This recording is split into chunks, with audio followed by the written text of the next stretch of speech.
ప్రసాద్ వచ్చిన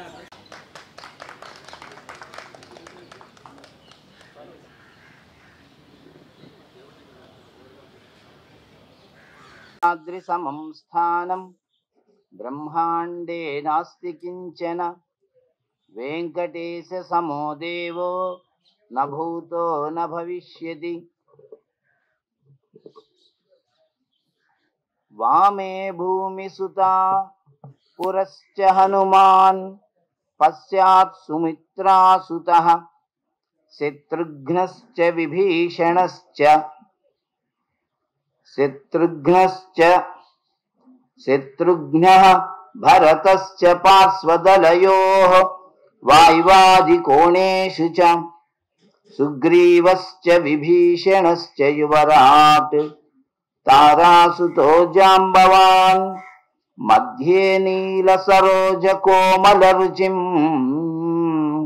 రామం భజే శ్యామలం రామం భజే శ్యామలం.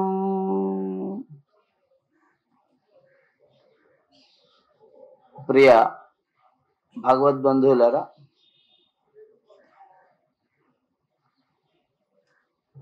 శ్రీమద్ రామాయణం చాలా సులభమైనటువంటి కథాంశం. చాలా తేలికగా శ్రీరాముడు అడవులకు వెళ్ళటం ఇదంతా ఉంటుంది అనేటువంటి కథ అందరికీ తెలిసిందే. కానీ అంత తేలికైంది కాదు. మన శ్రీకాంత్ గారు చెప్పినట్లు చాలా లోతైనటువంటి విషయాలు కలిగినటువంటిది. పైకి కనిపించినంత తేలికైంది కాదు. మనకు శ్రీమద్ రామాయణ కథ అందరికీ అలవాటు ఉంది, అందరికీ తెలిసినది కథనే. అయితే ఆ కథ మనకి ఎలా తెలుసు? సినిమా చూడడం ద్వారా కానీ, లేకపోతే టీవీలో వచ్చేటువంటి సీరియల్ చూడడం ద్వారా కానీ మనకు ఆ కథ తెలిసి ఉంటే అది మనకు శ్రీమద్ రామాయణం తెలిసినట్లు కాదు. శ్రీమద్ రామాయణం అంటే వాల్మీకి మహర్షి ఏ శ్లోకాలనైతే రచించారో, ఏ ఏ సన్నివేశాలను ఏ ఏ విధంగా ఆయన చిత్రీకరించారో, ఆ క్రమణిక, ఆ అనుక్రమణికలో, ఆ వరుసలో మనం దాన్ని ఇలా ఒక గురువు గారి ద్వారా మనం తెలుసుకోవటం కానీ, శ్రీమద్ రామాయణం పుస్తకం శ్లోకము భావము ఉన్నటువంటి దాన్ని చదివినా కానీ మనం శ్రీమద్ రామాయణాన్ని తెలుసుకున్న వాళ్ళం అవుతాం. చాలా మార్పులు చేర్పులు ఉంటాయండి. మనం చూసినటువంటి ఆ సన్నివేశాలకి వాల్మీకి మహర్షి రామాయణంలో రాసినటువంటి దానికి. కాబట్టి ఖచ్చితంగా అది రామాయణం కానీ, భాగవతం కానీ, వెంకటాచల మహాత్మ్యం కానీ, మహర్షులైనటువంటి వాళ్ళు ఏదైతే రచించారో, ఏ క్రమంలో రచించారో, వాళ్ళు మన పట్ల ఉన్నటువంటి దయతో రచించారు. మన అల్పబుద్ధులమని, రాబోయే తరాల వాళ్ళు తరించిపోవాలి అనేటువంటి ఉద్దేశంతో రచించారు.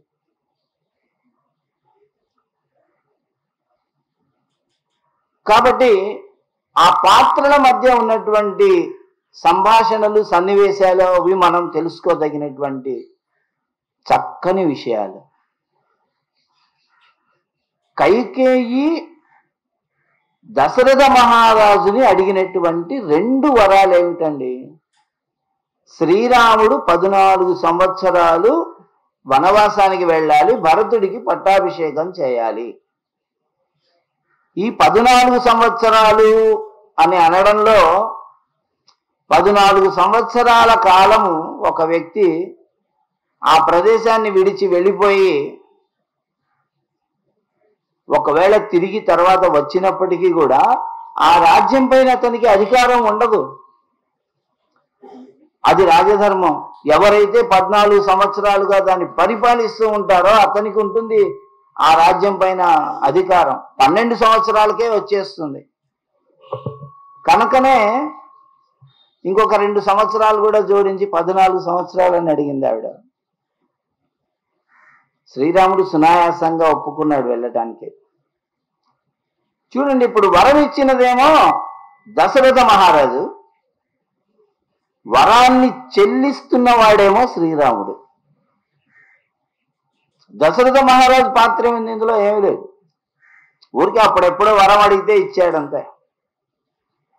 శ్రీరాముడు అరణ్యవాసం చేస్తే గాని అప్పుడెప్పుడో దశరథ మహారాజు కైకేయికి ఇచ్చినటువంటి వరం అనేది చెల్లించినట్లుగా కాదు. అప్పుడే తండ్రి సత్యవంతుడు అవుతాడు. సూర్యవంశము ఘనమైనటువంటి చరిత్ర కలిగినటువంటి వంశము. సత్యహరిశ్చంద్రుడు, సగరుడు, భగీరథుడు లాంటి మహానుభావులు జన్మించినటువంటి వంశము. ఆ వంశంలోనే జన్మించినటువంటి వాడు దశరథుడు.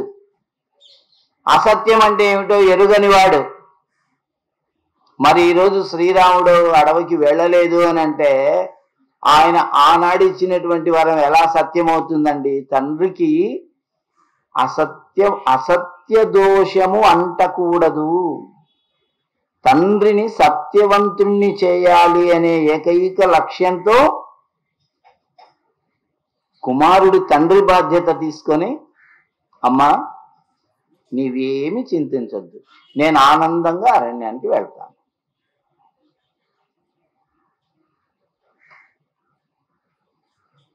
అని చెప్పాడు కైకేయితో. కౌసల్య దగ్గరికి వెళ్ళాడు.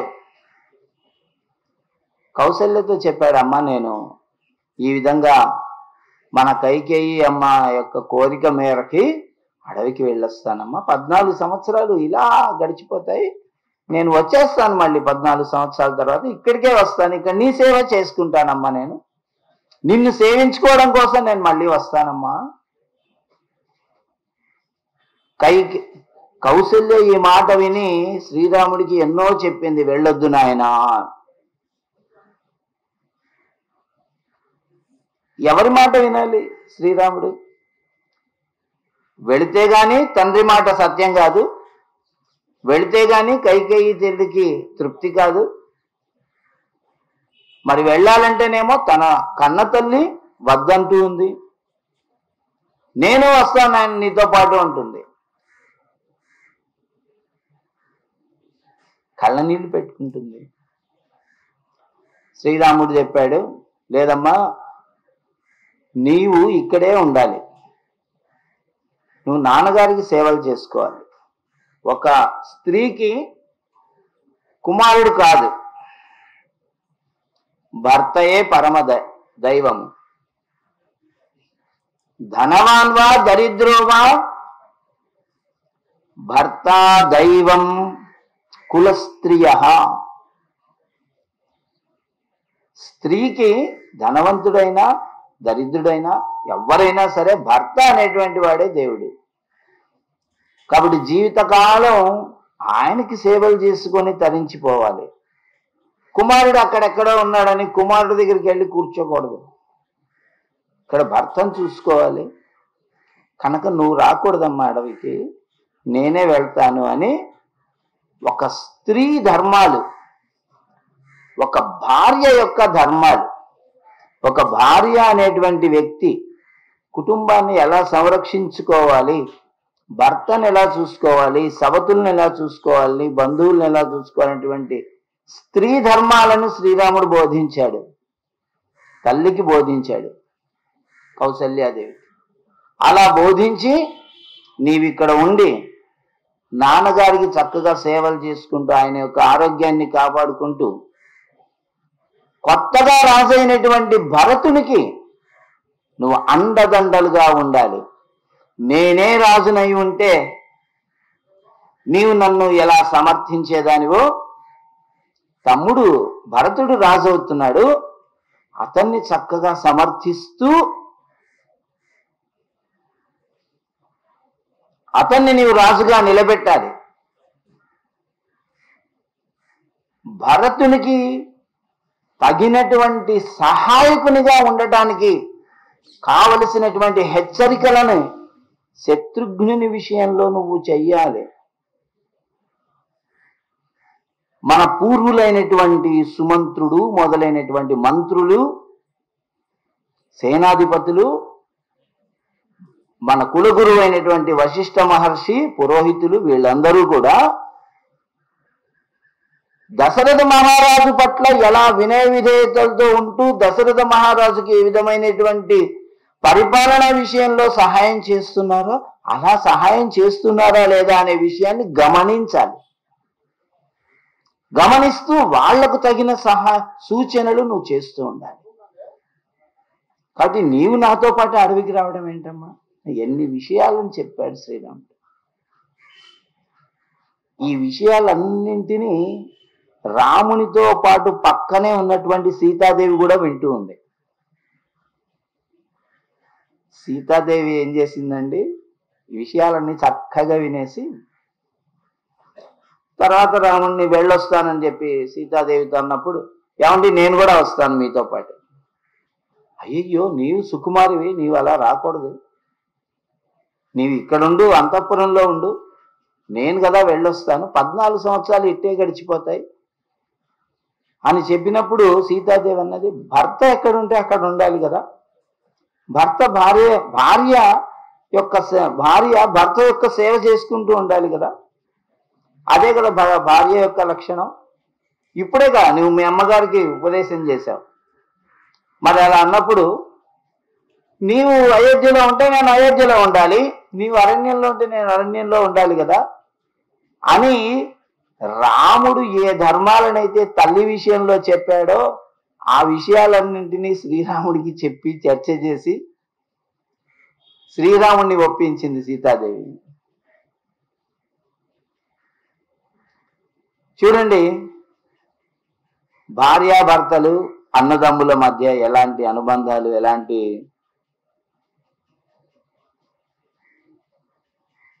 ఈ ధర్మ పన్నాలు ఉన్నాయో, అందరూ ధర్మం గురించే ఆలోచన చేస్తున్నారు, ఎవరు అధర్మం గురించి ఆలోచన చేయలేదు. సీతాదేవి గుర్తు చేసింది, ఏమండి మా నాన్నగారు కన్యాదానం చేసేటప్పుడు ఏం చెప్పారు? ఇయం సీతా మమ సుత సహధర్మచరీతవ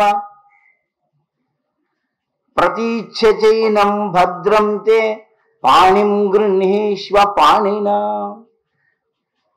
ఇయం సీత మమ సుత, ఈ సీతాదేవి నా కుమార్తె, సహధర్మచరి తవ, నీకు సహధర్మచారిణి, ఈమెను స్వీకరించడం ద్వారా భద్రంతే, నీకు శుభమగుగాక అని ఆ రోజు చెబుతూ కన్యాదానం చేశారు కదా. అవును, మరి సహధర్మచారిణి అంటే ఏమిటి? భర్తతో అన్ని వేళలా సుఖదుఖాలను అనుసరిస్తూ ఉండేటువంటి వ్యక్తి. అందుకనే భార్యను మాత్రమే ధర్మపత్ని అన్నారు. భర్తను ధర్మభర్త అని, ధర్మపతి అని అనలేదు, ధర్మ కుమారుడు ఇట్లా అనలేదు. పత్నికి మాత్రమే ధర్మపత్ని అని పేరున్నది. ఎందుకు అని అంటే భర్తకు ధార్మికమైనటువంటి సూచనలు చేస్తూ, ధర్మాన్ని గురించి బోధిస్తూ, భర్త ధర్మాచరణలో తాను భాగస్వామి అవుతూ తరించిపోయేటువంటి వ్యక్తి కాబట్టి ధర్మపత్ని అనేటువంటి పదం స్త్రీమూర్తికి ఉన్నది అని గుర్తు చేస్తుందండి సీతాదేవి. సహధర్మచరీతవా అని చెప్పారు కదండి. మరి మీరు అడవుల్లో ఉంటే, నేను అయోధ్య అంతఃపురంలో ఉంటే నేను సహధర్మచారిణి ఎలా అవుతాను? నీతో పాటు సంచారం చేస్తేనే సహచారిణి అవుతాను కదా.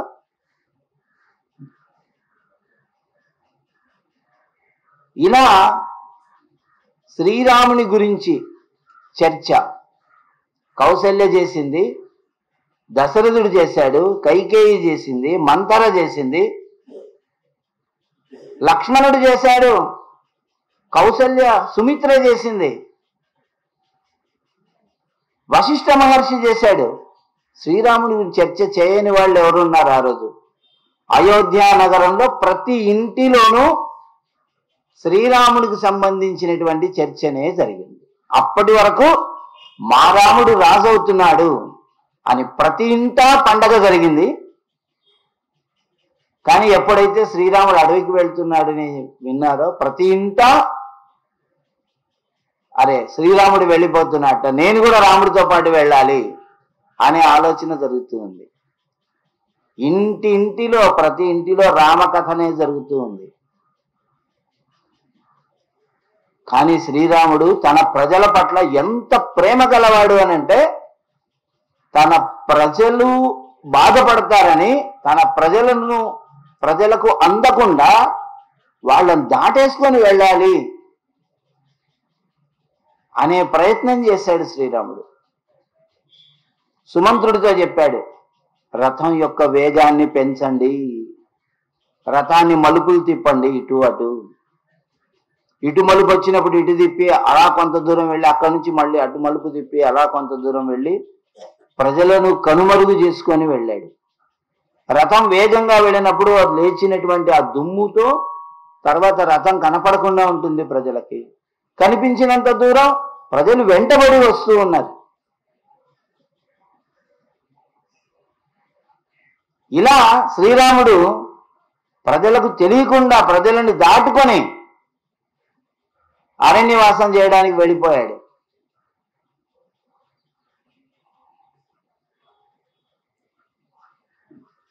ఇక మనం అరణ్యవాసంలోకి వెళితే, అరణ్యవాసంలో ప్రతి మహర్షి శ్రీరాముని కలవరించేటువంటి వారే.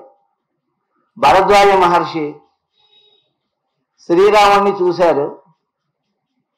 అయ్యా నువ్వు మహానుభావుడివి, నువ్వు పరమాత్ముడివి అని చెప్పాలి అని నోరు అలా అంటూ ఉంటే వెంటనే అహం దశరథ పుత్రోహం కోసలేంద్రస్య, నేను కోసల మహారాజు అయినటువంటి దశరథ మహారాజు యొక్క పుత్రుణ్ణి, ఆత్మానం మానుషం అన్ని, నేను ఒక సామాన్యమైనటువంటి మానవుణ్ణండి, ఒక రాజకుమారుణ్ణి, నేను సామాన్యమైన మానవుణ్ణి అంటూ ఎక్కడికక్కడ సవినయంగా సమాధానం చెప్పాడు. అక్కడి నుంచి వచ్చేసారు రాముడు వాళ్ళు. భరద్వాజ మహర్షి మళ్ళీ తపస్సు కూర్చున్నారు, కళ్ళు మూసుకున్నారు. ఇలా రాముడు గుర్తొచ్చాడు, మళ్ళీ తల విదిల్చుకున్నాడు, మళ్ళీ కూర్చున్నాడు, తపస్సు చేస్తున్నాడు. మళ్ళీ రాముడు గుర్తొస్తాడు. నేను సర్వసంగ పరిత్యాగిని, ఎవరి పట్ల ప్రేమ కానీ ఎవరి పట్ల ద్వేషం కానీ ఉండకూడదు నాకు. రాముడే మళ్ళీ ఎందుకు గుర్తొస్తున్నాడు? ఏమిటి శ్రీరాముడు దశరథ పుత్రుడు, ఒక మహారాజు యొక్క కుమారుడు, మళ్ళీ ఆయన ఎందుకు గుర్తొస్తున్నాడు? భరద్వాజ మహర్షి ఆశ్రమంలో శ్రీరాముణ్ణి చూసినటువంటి ప్రతి వాళ్ళ యొక్క పరిస్థితి ఇదే. శ్రీరాముని చూడకుండానే రామారామాన్ని కలవరిస్తున్నామే మనము, శ్రీరాముని చూసిన వాళ్ళ పరిస్థితి ఏమిటి? వాళ్ళ అంతరంగం రామమయం, వాళ్ళ గృహం రామమయం. అలా ఆ అరణ్యంలో ఉన్నటువంటి మహర్షులందరినీ సందర్శించారు. వారి యొక్క సలహా మేరకు అక్కడ నివాసం ఉంటూ ఇక్కడ నివాసం ఉంటూ జీవనం చేశాడు శ్రీరాముడు. సీతాదేవి అదృశ్యం అయిపోయినటువంటి సమయంలో శ్రీరాముడు ఎవరిని అడగాలి? ఏమండి సీతాదేవిని చూసారా, ఇక్కడ ఉంటుంది కదా ఈ పర్ణశాలలో, ఆమె ఏమైనా మీకు కనపడిందా అని ఎవరినైనా అడగాలి కదా. మనం ఎలాగైతే మన పిల్లల కోసం వెతుక్కుంటూ ఉంటామో, వాళ్ళని వీళ్ళని అడుగుతుంటామో, అలా అడగాలి కదా. ఎవరిని అడిగాడు? ఒక పెద్ద కదంబ వృక్షం ఉంది అక్కడ, ఆ కదంబ వృక్షం దగ్గరికి వెళ్ళి అడిగే, ఓ కదంబ వృక్షమా, ప్రతిరోజు నీ పుష్పాలను కదా నా సీత కోస్తూ ఉండేది, ప్రతిరోజు నీకు నీళ్లు పోస్తూ ఉండేది, ఆ సీతను నువ్వేమైనా చూసావా?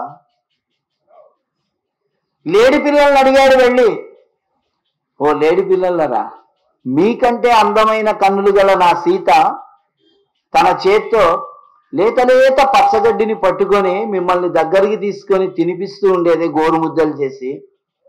ఎంత ప్రేమతో. ఆ సీతను మీరు చూసారా?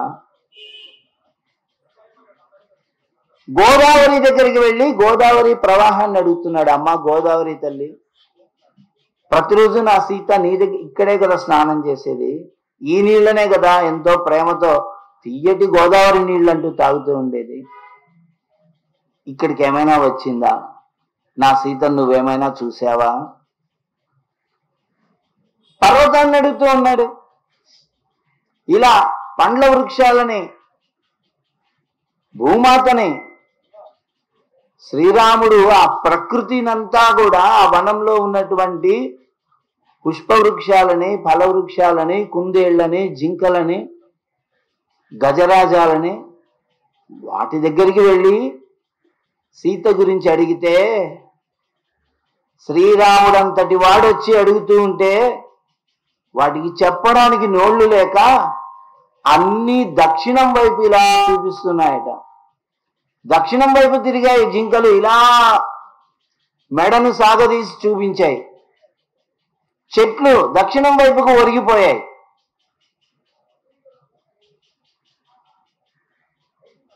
శ్రీరాముడు అందరి అంతరంగంలోనూ ఉన్నాడు.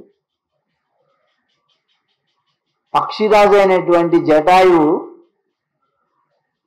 రావణాసుడితో పోరాడి గాయపడి కింద పడి రాముని కోసం ఎంత తపన పడిపోయాడో అతను. దశరథ మహారాజు యొక్క వంశంలో జన్మించినటువంటి వాళ్ళకి ఎంత పెద్ద ఆపద వచ్చింది. అమాయకంగా వనవాసం చేస్తూ ఉన్నటువంటి ఈ పిల్లలకి ఏమిటా ఇలాంటి పరిస్థితి వచ్చింది అంటూ రామ రామ రామ అంటూ ఉన్నాడు. శ్రీరాముడు ఆ జటాయువుని చూసి ఎంత బాధపడిపోయాడో. అయ్యో, నా కోసం, నా సీత కోసం ప్రాణాలకు తెగించి రాక్షసుడితో పోరాడావా నీవు, ఇలా ప్రాణాపాయ పరిస్థితి వచ్చిందా నీకు అంటూ బాధపడి ఆ జటాయుకి శ్రీరాముడు ఒక కుమారునిలాగా అంత్యక్రియలు జరిపించి అప్పుడు కొంచెం బయటపడ్డాడు. భాగవతంలో శ్రీకృష్ణుడు తాను శ్రీమన్నారాయణని, తాను గోవిందుడిని చాలా చోట బయటపడ్డాడు. చాలా మంది అలాగే పిలిచేవారు ఆయన్ని, గోవింద, మధుసూదన, నారాయణ అని అన్ని పేర్లతో పిలిచేవారు. ఆయన కూడా పలికేవాడు. మనకు భగవద్గీతలో కూడా గోవింద, మధుసూదన లాంటి పదజాలం చాలా వస్తుంది. కానీ రాముడు ఎక్కడా బయటపడలేదు. రాముడు నేను మానవుణ్ణి, ఆత్మానం మానుష్యం అన్నే, నేను ఒక మానవుణ్ణి, నేను ఒక దశరథ పుత్రుణ్ణి అన్నటువంటి వాడు జటాయువు మరణించినప్పుడు శ్రీరాముడు అన్నాడు,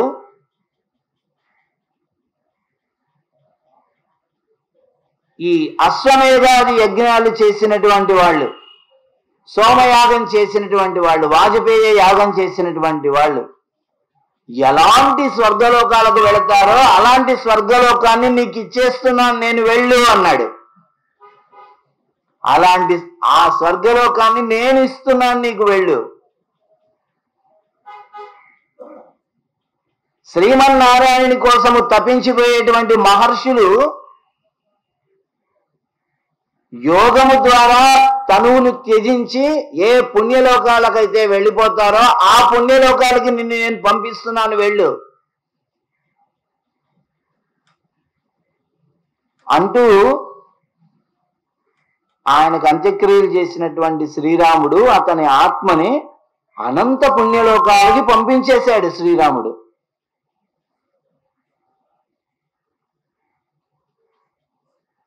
ఇలా అణువణువున ఎక్కడ చూసినా కూడా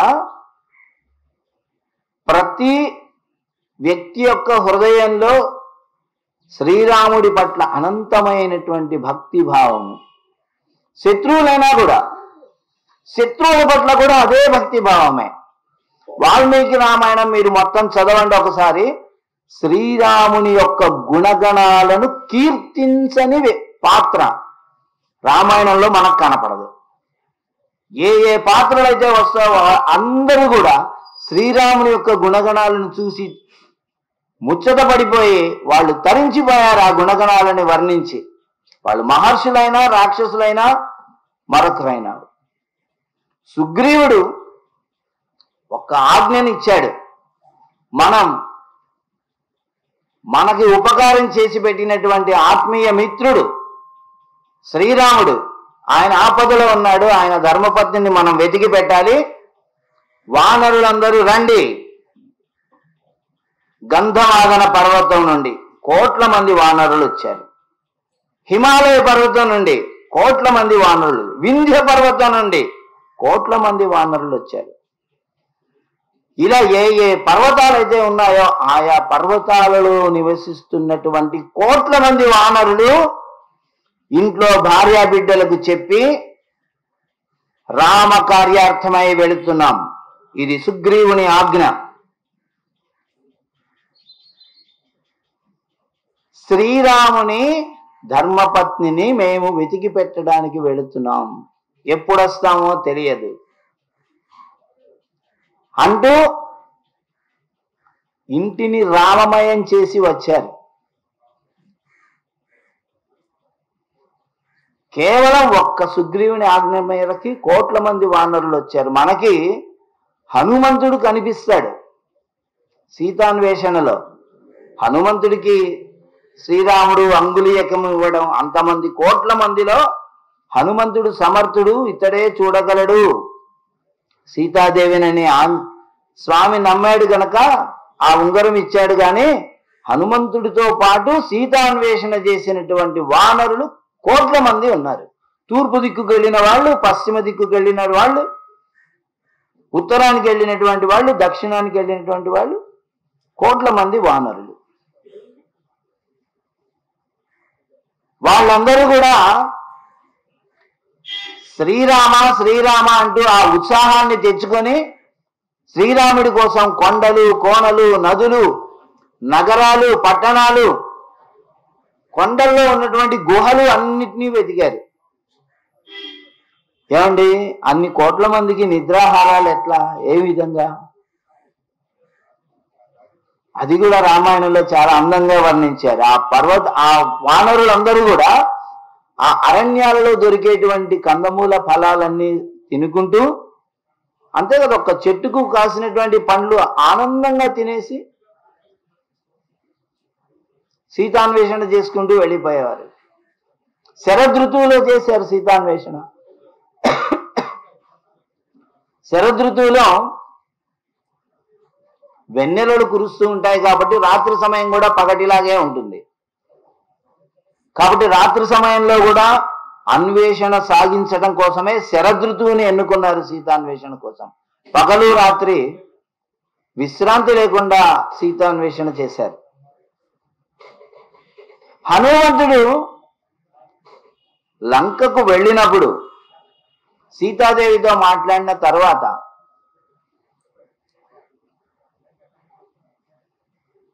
రావణాసుడి దగ్గరికి ఇంద్రజిత్తు తీసుకెళ్ళినప్పుడు బ్రహ్మాస్త్రానికి కట్టుబడినట్టు నటిస్తూ రావణాసుడి దగ్గరికి వెళ్ళి, ఎవరయ్యా నీవు అంటే, దాసోహం కోసలేంద్రస్య రామస్య అక్లిష్ట కర్మణః. ఏమయ్యా, నేను కోసలేంద్రస్య, కోసల మహారాజైనటువంటి శ్రీరాముని యొక్క దాసుడను. రామస్య అక్లిష్ట కర్మణః, కష్టమైనటువంటి అసాధ్యం అనుకున్నటువంటి పనిని తేలికగా చేసేటువంటి గొప్ప నైపుణ్యాలు కలిగినటువంటి శ్రీరామ్. అక్లిష్ట కర్మణ అంటే శివధనస్సు అంటే చెమట్లు పట్టిపోయాయి మహావీరులకు కూడా. శ్రీరాముడు ఇలా తీసుకొని అలా ఎక్కుపెట్టేశాడు. తాటక అంటే అందరికీ గుండెల్లో గుబులు, అటువంటి మహారాక్షసిని ఒక్క బాణంతో సంహరించేశాడు. అలాంటి అసాధ్యము అనుకున్నటువంటి పనులను చాలా తేలికగా చేసేవాడు కాబట్టి అక్లిష్ట కర్మణ